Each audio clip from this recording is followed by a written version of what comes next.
Welcome back into the GSMC Sports Podcast. We're now going to be diving into the contract extension of Jrue Holiday as the Celtics continue to build up a very expensive payroll in hopes of winning another championship. This was a move that was announced on Tuesday that Holiday will be with the team now through the 2027-28 season, a 4-year deal worth $135 million. Celtics brought in Jrue Holiday this past offseason from the Portland Trailblazers in the fallout of the Damian Lillard trade that sent Lillard to Milwaukee. And Jrue Holiday was initially going to be headed into this offseason with a player option worth $37 million.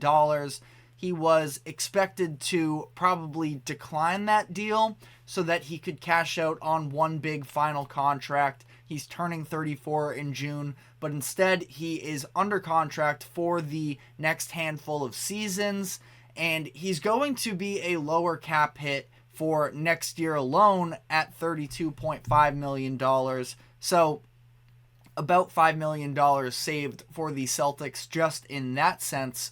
But the fact that his price is going to continue to rise over the coming years, and obviously you do have to take into consideration the new CBA deals, and the salary cap is probably going to increase as well. But Holiday is going to get up to over $37 million by that final season of his contract when he's going to be 37 years old. So that is a steep price. Again, we'll see what sort of effect the salary cap jumping has on a deal and how we view that in particular.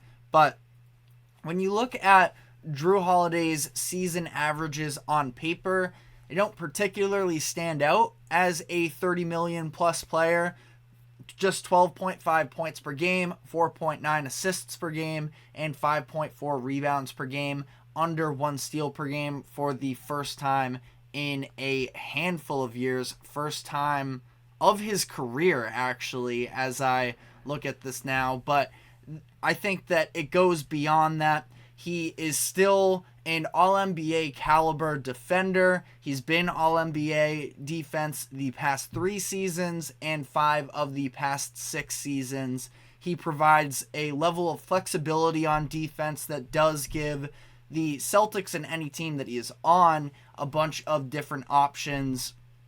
Many times this year, they have had him take the assignment of the opposing team's big man.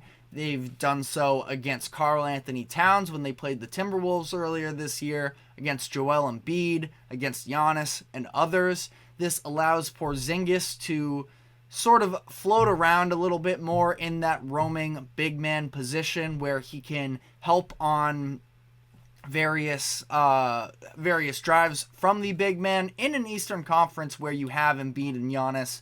And typically to advance to the finals, you have to go through at least one of them.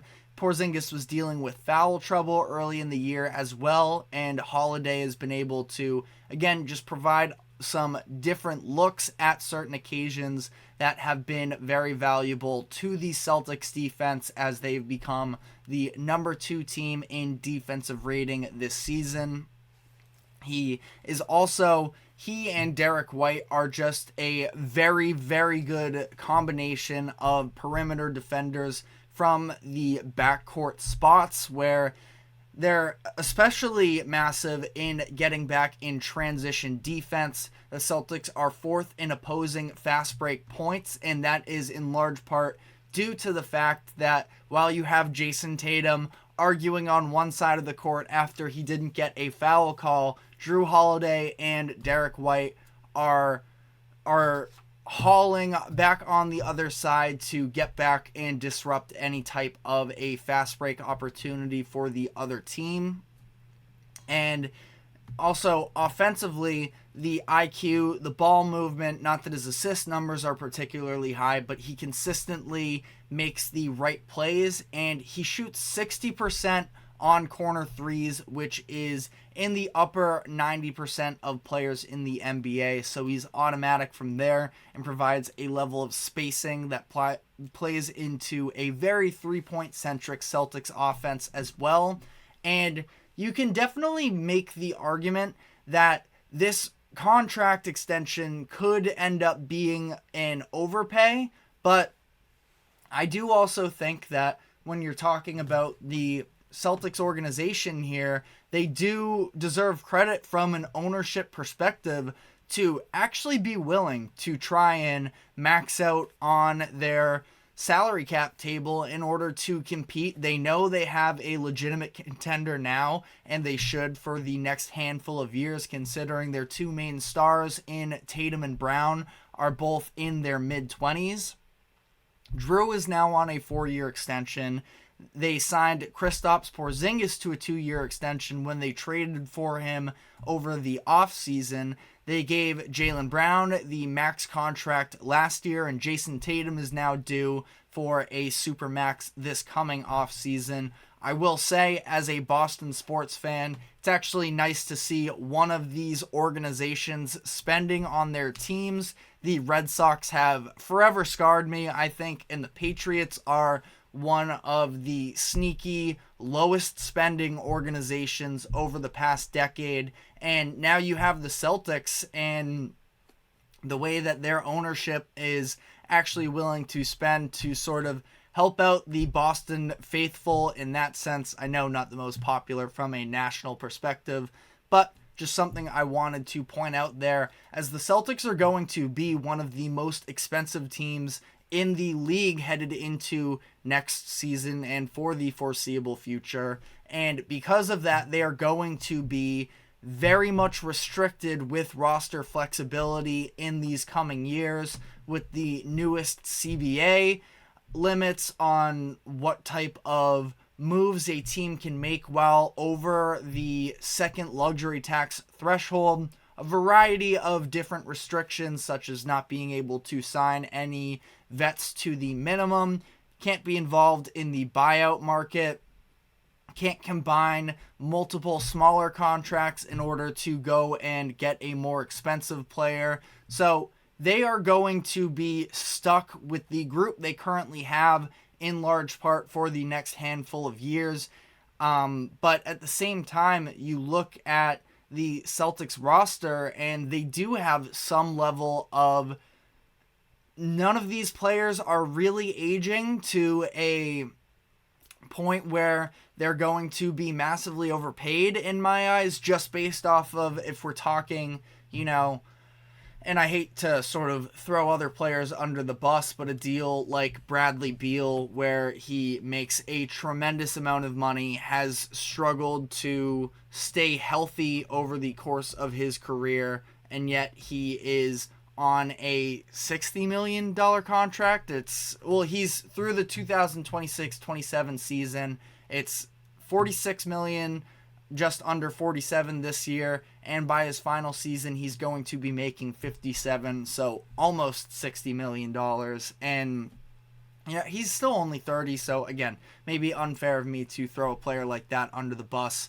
But we saw Chris Paul being on a very expensive contract before as well, really diminishing his value on a team. But for the Celtics here, sort of resetting, there are definitely questions about their depth. They have Derek White currently. He's under contract through next season. He's going to be eligible for an extension. Curious to see what they do. It would be pretty strange of them to pay $135 million to Jrue, who in a lot of ways plays a very similar game to Derek White, but is much older, and then to not pay Derek White. They have Al Horford, Peyton Pritchard, and Sam Hauser under contract through at least next season. Pritchard through the 2027-28 season as well. These have all been rotational pieces. So when you look at it that way, now a lot of people are concerned about the Celtics bench as it currently stands anyways, but that is their top 8 rotational players under contract for the next 2 seasons. So in terms of having to make these types of supplementary moves to add more to the team, if the team believes that those 8 are enough to run through a playoffs, they already have that. Now, again, after that is where it gets a little bit more dicey, where we've seen the way that the Nuggets have drafted in recent years, and that's sort of the level of contribution the likes of a Christian Brown and a Peyton Watson to have some energy guys, some youth, can fit into the system that they currently play, that the Celtics should, if they want to, be able to add to their bench. That's probably the route they're going to have to go. They do have Jaden Springer, who they traded for earlier this year, was a project player with Philadelphia, and they're hoping that he can be a defensive guard. Still, a little bit up in the air there. I am actually a fan of Jordan Walsh, who was a 5-star recruit going into college. His freshman season at Arkansas, he ends up falling into the second round, has spent most of the year in the G League because of a lack of being able to get actual minutes in the NBA. But if he can develop in a consistent jump shot, I do think that he can be a real rotational player for them. And the fact is, in today's NBA, you can't have everything. You can't have the perfect team. And we've seen that with the Nuggets. A lot of people are concerned that they are a little bit more top-heavy this season as opposed to last year, losing Jeff Green and losing Bruce Brown as well. But it's being able to find other ways to sort of manipulate the roster, and a lot of it falls on the scouting department as well, being able to hit on some of these later first round, possibly second round picks, which the Nuggets have done. The Celtics are going to have to sort of look a similar route if they want to continue to improve their roster. But as for the current core that they have, I mean, they are going to finish this season with they've locked it up for a bit now, but they're going to finish this season with the most amount of regular season wins, with a significant lead over the number 2 seed in the Eastern Conference. So in theory, again, these players should all be meaningful pieces for years to come.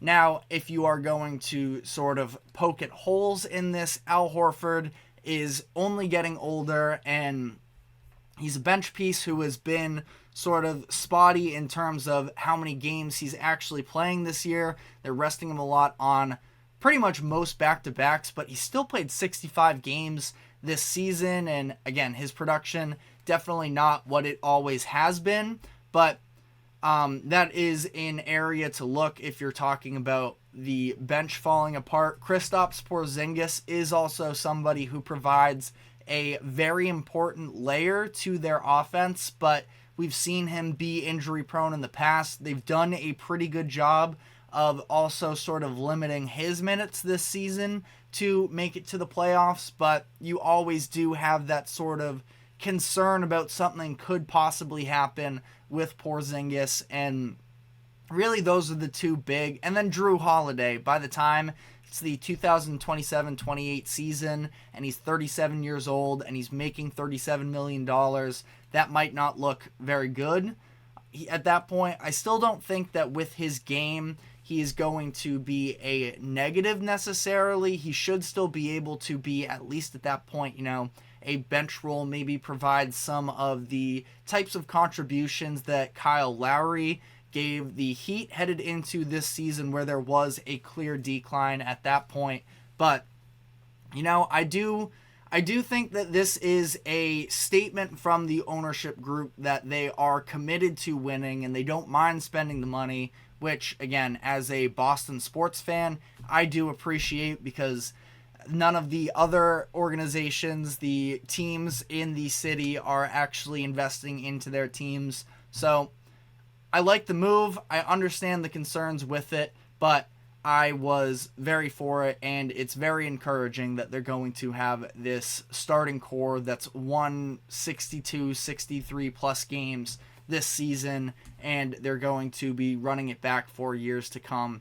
But we are going to be taking our final break here, and we're going to be touching on a different contract extension in Josh Allen with the Jacksonville Jaguars. And I want to talk about the Jags and whether or not they can rebound from a disappointing end to last season. So stick with us, and we will be right back.